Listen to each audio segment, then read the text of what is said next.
অন্তরের অন্তঃস্থল থেকে প্রণাম নিবেদন করি, যার আবির্ভাব দিবসে আজকে আমরা সমবেত হয়েছি। ঋষি বঙ্কিমচন্দ্র চট্টোপাধ্যায়কে তার বিদেয়ী আত্মার অমরত্ব প্রার্থনা করে বন্দে মাতরমের 150 বছরে একটু আগেই আমি মনে করি আজকের এই ঐতিহাসিক কর্মসূচির মূল অধ্যায় সহস্র কণ্ঠে, যদিও আমরা এখানে সহস্র কণ্ঠের থেকে বেশি উপস্থিত হয়েছি, আমরা সমবেত কণ্ঠে পূর্ণাঙ্গ বন্দে মাতরম বলে মা ভারতীকে প্রণাম করেছি এবং আমাদের কর্মসূচি আজকে সফল হয়েছে।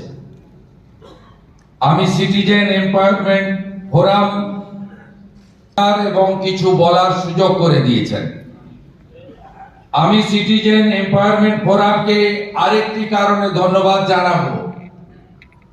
গত বিধানসভা নির্বাচনে স্বৈরতন্ত্রের বিরুদ্ধে রাষ্ট্রবাদের পক্ষে যে ঐতিহাসিক লড়াই ছিল, বিপন্ন হিন্দু, বিপন্ন দেশপ্রেম এবং কার্যত পশ্চিমবঙ্গকে ভারতবর্ষ থেকে বিচ্ছিন্ন করার একটি অপপ্রয়াসের বিরুদ্ধে